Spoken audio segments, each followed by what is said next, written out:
दोस्तों आज की इस वीडियो में हम हेमिंग्वे से रिलेटेड टॉप 20 प्रीवियस ईयर में पूछे गए इंपॉर्टेंट एमसीक्यूज को कवर करेंगे। सभी क्वेश्चंस बहुत ज़्यादा इंपॉर्टेंट होने वाले हैं, तो एक भी क्वेश्चन को मिस नहीं करना है। तो चलिए शुरू करते हैं।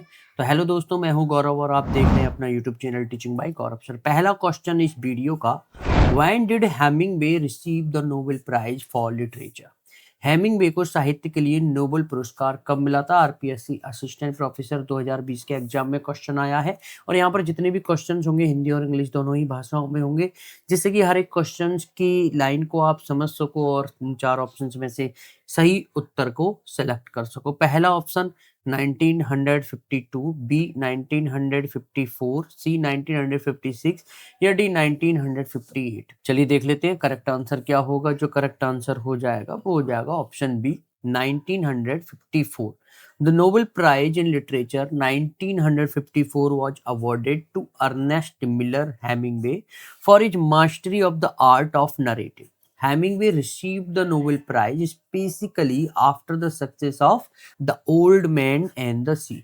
अर्नेस्ट मिलर हेमिंग्वे को उनकी कथा कला में महारत के लिए 1954 में साहित्य का नोबेल पुरस्कार दिया गया। हेमिंग्वे को विशेष रूप से the old man and the sea की सफलता के बाद ये जो नोबेल पुरस्कार है वो मिला था। चलिए बढ़ते हैं अगले क्वेश्चन पर। What was the original title of Hemingway's old man and the sea? Hemingway का जो वर्क है old man and the sea, इसका मूल शीर्षक क्या था? आरपीएससी असिस्टेंट प्रोफेसर 2020 के एक एग्जाम में क्वेश्चन आया है। A fiesta, B the assistant, C the sea in being या D a farewell to arms. चलिए देख लेते हैं करेक्ट आंसर क्या होगा। जो करेक्ट आंसर हो जाएगा वो हो जाएगा option C, the sea in being. The original title of Hemingway's novel the old man and the sea is the sea in being 1952. It was the last major work of fiction written by Hemingway that was published during his lifetime. Hemingway के उपन्यास the old man and the sea का मूल शीर्षक the sea in being जो 1952 में आया था वो है। यह उनके जीवन काल में प्रकाशित हेमिंग्वे द्वारा लिखित कथा साहित्य की अंतिम प्रमुख रचना थी। चलिए बढ़ते हैं अगले क्वेश्चन पर। Who is the central character in Hemingway's novel The Old Man and the Sea? Hemingway जो एक महान राइटर है, उनके उपन्यास जो वर्क है the old man and the sea में केंद्रीय पात्र जो सेंट्रल करेक्टर है वो कौन है? आरपीएससी असिस्टेंट प्रोफेसर 2020 के एग्जाम में क्वेश्चन आया है। ए सैंटियागो, बी मार्लिन, सी मैनोलिन या डी नन ऑफ दी। चलिए देख लेते हैं करेक्ट आंसर क्या होगा। जो करेक्ट आंसर हो जाएगा वो हो जाएगा option A Santiago. The central character in an old Cuban fisherman named Santiago who has not caught a fish for 84 days. Santiago represents the theme of endurance and man's struggle against nature. इसका केंद्रीय पात्र Santiago नाम का एक बूढ़ा क्यूबाई मछुआरा है जिसने 84 दिनों से कोई भी मछली नहीं पकड़ी है। सैंटियागो सहन शक्ति और प्रकृति के विरुद्ध मनुष्य के संघर्ष के विषय का प्रतिनिधित्व करता है। चलिए बढ़ते हैं अगले क्वेश्चन पर। Who is Santiago's model in the old man and the sea? The old man and the sea जो वर्क है इसमें सैंटियागो नाम का जो आदमी है, करेक्टर है, इसका आदर्श कौन है? यूपी हायर असिस्टेंट प्रोफेसर 2021 के एग्जाम में क्वेश्चन आया है। ए अफ्रीकन लायंस, बी जो डी मैगियो, सी येलो लायंस या डी मेलोनिन। चलिए देख लेते हैं करेक्ट आंसर क्या होगा। जो करेक्ट आंसर हो जाएगा वो हो जाएगा ऑप्शन बी जो डी मैगियो। जो D मैगियो is Santiago's model in The Old Man and the Sea, representing skill and a similar poor family background. Santiago expresses his deep admiration for DiMaggio as his father was also a fisherman. Joe DiMaggio the old man and the sea में Santiago का आदर्श है जो कौशल और एक समान गरीब पारिवारिक पृष्ठभूमि का प्रतिनिधित्व करता है। सैंटियागो डिमेगियो के प्रति अपनी गहरी प्रशंसा व्यक्त करता है क्योंकि उसके पिता भी एक मछुआरे थे। चलिए बढ़ते हैं अगले क्वेश्चन पर। Name the writer who has written for whom the bell tolls. For whom the bell tolls ये जो वर्क लिखने वाले लेखक का नाम बताइए। यूपीपीएससी जीआईसी 2021 के एग्जाम में क्वेश्चन आया है। A William Faulkner, B Ernest Hemingway, C Mark Twain या डी स्कॉट फिट्जगेराल्ड। चलिए देख लेते हैं करेक्ट आंसर क्या होगा। जो करेक्ट आंसर हो जाएगा वो हो जाएगा option B Ernest Hemingway. For whom the bell tolls is a novel by Ernest Hemingway Published in 1940, the novel is set near Segovia, Spain during the Spanish Civil War and tells the story of American teacher Robert Jordan, for whom the bell tolls। Ernest Hemingway का एक उपन्यास है जो 1940 में प्रकाशित हुआ था। यह उपन्यास स्पेन के सेगोविया के पास स्पेनिश गृह युद्ध के दौरान सेट है और अमेरिकी शिक्षक रॉबर्ट जॉर्डन की कहानी बताता है। चलिए बढ़ते हैं अगले क्वेश्चन पर। The sun also rises, Lady Brett Ashley finally chooses. The sun also rises, ये जो वर्क है इसमें लेडी ब्रेट एस्ले नाम की जो महिला है अंत में किसको चुनती है? यूपी पीजीटी 2021 के एग्जाम में क्वेश्चन आया है। A Romero, a young Spanish matador, B Clemenza, a Persian chef, C Nick Adams, या डी लेफ्टिनेंट या ल्यूटिनेंट फ्रेडरिक हेनरी। चलिए देख लेते हैं करेक्ट आंसर क्या होगा। जो करेक्ट आंसर हो जाएगा वो हो जाएगा option A Romero, a young Spanish matador. Lady Brett Ashley finally chooses Pedro Romero, a young Spanish matador। Pedro Romero is a good-looking bullfighting prodigy who represents skill and beauty। Lady Brett Ashley अंततः एक युवा Spanish माटाडोर Pedro रोमेरो को चुनती है। ये जो आदमी है पेड्रो रोमेरो एक सुंदर बुल फाइटिंग प्रतिभा है जो कौशल और सुंदरता का प्रतिनिधित्व करता है। चलिए बढ़ते हैं अगले क्वेश्चन पर। Young Nick Adam is a character of Hemingway's novel. युवा जो निक एडम नाम का कैरेक्टर है हेमिंग्वे के किस उपन्यास का पात्र है, कैरेक्टर है? यूपीपीजीटी 2021 के एग्जाम में क्वेश्चन आया है। A a farewell to arm, B in our time, C the sun also rises, D the have और हैव नॉट। चलिए देख लेते हैं करेक्ट आंसर क्या होगा। जो करेक्ट आंसर हो जाएगा वो हो जाएगा option B in our times. Young Nick Adam is a character of Hemingway's novel in our time. Nicholas Adam is the protagonist of 2 short stories written by Ernest Miller Hemingway. युवा Nick Adam Hemingway के उपन्यास इन our time का एक पात्र है। Nicholas Adam Ernest Hemingway द्वारा लिखित 2 लघु कहानियों का मुख्य पात्र है। चलिए बढ़ते हैं अगले क्वेश्चन पर। कैथरीन बार्कले या करेक्टर। कैथरीन बार्कले नाम की जो महिला है ये करेक्टर है, ये किस में देखने के लिए मिलती है? यूपी पीजीटी 2021 के एग्जाम में क्वेश्चन आया है। A a farewell to arm, B man without women, C the sun also rises, या डी एब्सोलम एब्सोलम। चलिए देख लेते हैं करेक्ट आंसर क्या होगा। जो करेक्ट आंसर हो जाएगा वो हो जाएगा option A a farewell to arm. Kathleen Barkley is a character in the novel A Farewell to Arms by Ernest Hemingway. The novel is set during the Italian campaign of World War I। Catherine Barkley Ernest Miller Hemingway के उपन्यास farewell to arms की एक पात्र है, character है। यह उपन्यास प्रथम विश्व युद्ध के इतालवी अभियान के दौरान सेट किया गया है। चलिए बढ़ते हैं अगले क्वेश्चन पर। Which of the following is not written by Robert Frost. निम्नलिखित में से कौन सी रचना रॉबर्ट फ्रॉस्ट द्वारा नहीं लिखी गई है? यूपी पीजीटी 2021 के एग्जाम में क्वेश्चन आया है। A a movable feast, B home burial, C stopping by woods on a snowy evening, या डी अ बॉयज बिल। चलिए देख लेते हैं करेक्ट आंसर क्या होगा। जो करेक्ट आंसर हो जाएगा वो हो जाएगा option A movable feast. A Movable Feast is written by American author Ernest Hemingway and published posthumously. It is a memoir consisting of personal accounts by Hemingway. A Movable Feast अमेरिकी लेखक Ernest Hemingway द्वारा लिखी गई है और मरणोपरांत प्रकाशित हुई थी। एक संस्मरण है जिसमें हेमिंग्वे के व्यक्तिगत विवरण शामिल है। चलिए बढ़ते हैं अगले क्वेश्चन पर। Jack Burns is the narrator in. Jack Burns किसमें कथावाचक है? यूपी पीजीटी 2021 के एग्जाम में क्वेश्चन आया है। A in our times, B man without women, C a movable feast, या D the sun also rises. चलिए देख लेते हैं करेक्ट आंसर क्या होगा। जो करेक्ट आंसर हो जाएगा वो हो जाएगा option D the sun also rises. Jack Burns is the narrator of Hemingway's novel the sun also rises 1926 में जो आया था। Jack is expatriate American living in Paris in the 1920s। Jack Burn Ernest Hemingway के उपन्यास the sun also rises का कथावाचक है। Jack 1920 के दशक में पेरिस में रहने वाला एक प्रवासी अमेरिकी है। चलिए बढ़ते हैं अगले क्वेश्चन पर। Which of the following works is not written by Robert Frost. निम्नलिखित में से कौन सी रचना रॉबर्ट फ्रॉस्ट द्वारा नहीं लिखी गई है? यूपी पीजीटी 2021 के एग्जाम में क्वेश्चन आया है। A two tramps in mud time, B the death of the hired man, C the hill wife, या D green hills of Africa. चलिए देख लेते हैं करेक्ट आंसर क्या होगा। जो करेक्ट आंसर हो जाएगा वो हो जाएगा option D green hills of Africa. Green hills of Africa is written by Ernest Hemingway and published in 1935.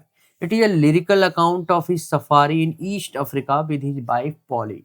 Green hills of Africa Ernest Hemingway द्वारा लिखी गई है और 1935 में प्रकाशित की गई थी। ये उनकी पत्नी पॉलिन के साथ पूर्वी अफ्रीका में उनकी सफारी का एक काव्यात्मक वृत्तांत है। चलिए बढ़ते हैं अगले क्वेश्चन पर। How many days had it been since Santiago last caught a fish? Santiago को आखिरी बार मछली पकड़े कितने दिन हो चुके थे? हरियाणा पीजीटी 2020 के एग्जाम में क्वेश्चन आया है। ए 77 डेज, बी 3 डेज, सी 84 डेज या डी 48 डेज। चलिए देख लेते हैं करेक्ट आंसर क्या होगा। जो करेक्ट आंसर हो जाएगा वो हो जाएगा option C 84 days. When the novel begin it had been 84 days since Santiago last caught a fish. Santiago is an aging Cuban fisherman who struggled with the giant marlin. जब उपन्यास शुरू होता है तो सैंटियागो को आखिरी बार मछली पकड़े 84 दिन हो चुके थे। सैंटियागो एक उम्र दराज क्यूबाई मछुआरा है जो एक विशाल मार्लिन मछली के साथ संघर्ष करता है। चलिए बढ़ते हैं अगले क्वेश्चन पर। The short story the snow of Kilimanjaro is written by. लघु कहानी द स्नोज ऑफ किलिमंजारो किसके द्वारा लिखी गई है? यूकेपीएससी लेक्चरर 2020 के एग्जाम में क्वेश्चन आया है। ए ओ हेनरी, बी ऑस्कर विल्डे, सी अर्नेस्ट हेमिंग्वे या डी मार्क ट्वेन। चलिए देख लेते हैं करेक्ट आंसर क्या होगा। जो करेक्ट आंसर हो जाएगा वो हो जाएगा Ernest Hemingway. The short story the snow of Kilimanjaro is written by Ernest Hemingway and first published in 1936. The story follows Harry, a writer on safari in Africa who faces death from an infection. लघु कहानी the snow of Kilimanjaro Ernest Hemingway द्वारा लिखी गई है और पहली बार 1936 में प्रकाशित की गई थी। ये कहानी हैरी जो एक कैरेक्टर है उसका अनुसरण करती है जो अफ्रीका में सफारी पर एक लेखक है और संक्रमण के कारण मृत्यु का सामना करता है। चलिए बढ़ते हैं अगले क्वेश्चन पर। Ernest Hemingway was awarded the Nobel prize in. Ernest Hemingway को नोबेल पुरस्कार कब दिया गया था?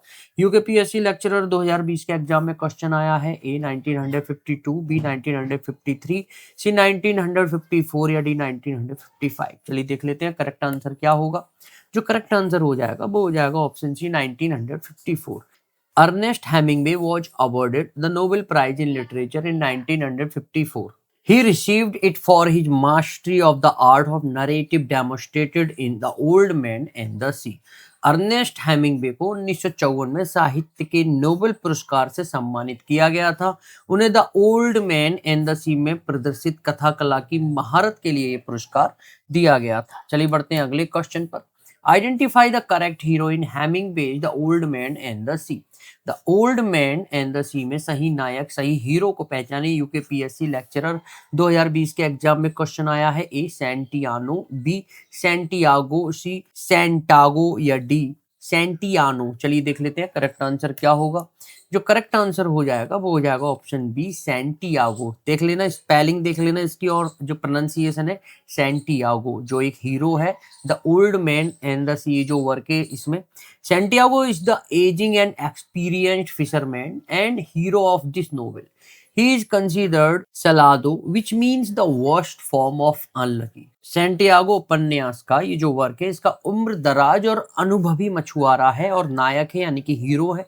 उसे सालाडो माना जाता है जिसका मतलब होता है बदकिस्मती का सबसे बुरा रूप। और ये वर्क आप जब पढ़ोगे तो आपको पता चलेगा कि कितना ये जो करेक्टर है वो अनलकी है। चलिए बढ़ते हैं अगले क्वेश्चन पर। Which novel by Ernest Hemingway was set during Italian campaign of world war first.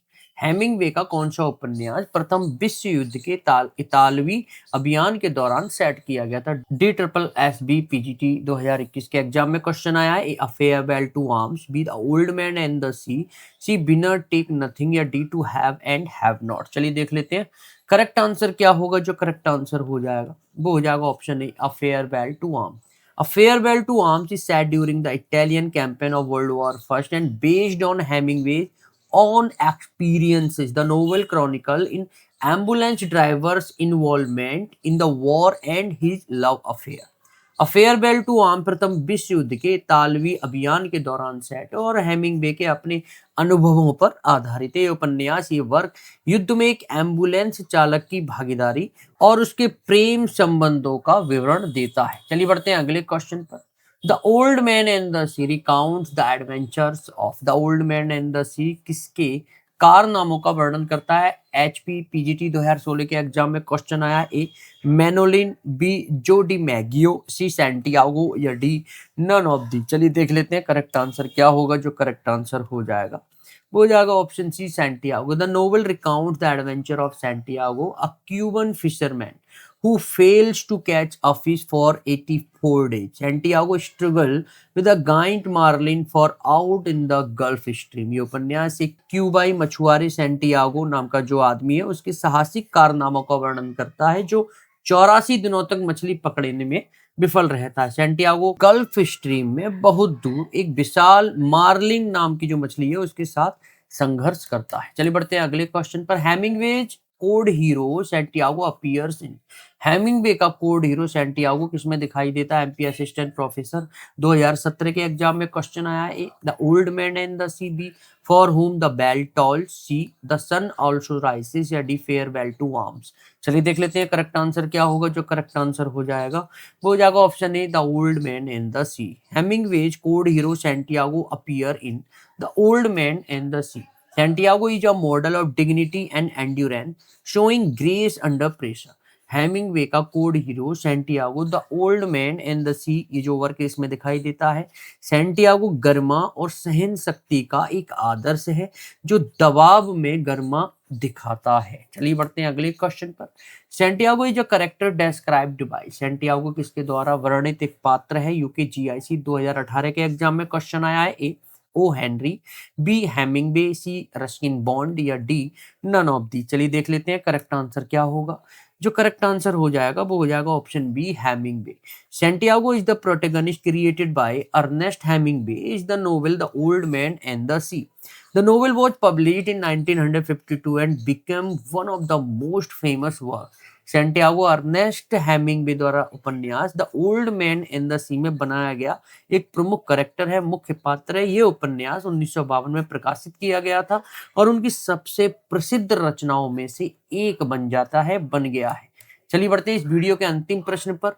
Which was the first short story written by Ernest Hemingway. Ernest Hemingway द्वारा लिखित पहली लघु कहानी कौन सी थी? यूकेजीआईसी 2018 के एग्जाम में क्वेश्चन आया है। A up in Michigan, B Indian camp, C the end of something या डी द बैटलर। चलिए देख लेते हैं करेक्ट आंसर क्या होगा। जो करेक्ट आंसर हो जाएगा वो हो जाएगा option A up in Michigan. Up in Michigan is the first story written by Ernest Miller Hemingway. Hemingway was recognized globally as a master storyteller and novelist. Up in Michigan, Ernest Miller Hemingway द्वारा लिखित पहली लघु कहानी है। Hemingway को विश्व स्तर पर एक मास्टर कहानीकार उपन्यासकार के रूप में पहचाना गया था। तो इस तरीके से दोस्तों हमने पिछले ईयर में पूछे गए टॉप 20 इंपॉर्टेंट क्वेश्चंस को कवर कर लिया है। अगर कोई कंसर्न या प्रॉब्लम होती है इन क्वेश्चन से रिगार्डिंग तो आप मुझे नीचे कमेंट बॉक्स में कमेंट करके बता सकते हैं। पहली बार अगर मेरी वीडियो को देख रहे हैं तो चैनल को सब्सक्राइब करके मेरे से जुड़ सकते हैं, क्योंकि इसी तरीके के ट्यूटोरियल मैं अपने चैनल पर वीडियो के फॉरवर्ड में डालता रहता हूँ। अगली वीडियो में यहीं से कंटिन्यूटी बनाते हुए दोबारा से टॉप 20 प्रीवियस ईयर में पूछे गए अर्नेस्ट मिलर हेमिंगवे से रिलेटेड टॉप 20 एमसीक्यूज के साथ क्वेश्चन के साथ दोबारा से मुलाकात करते हैं। तब तक के लिए thanks for watching this video.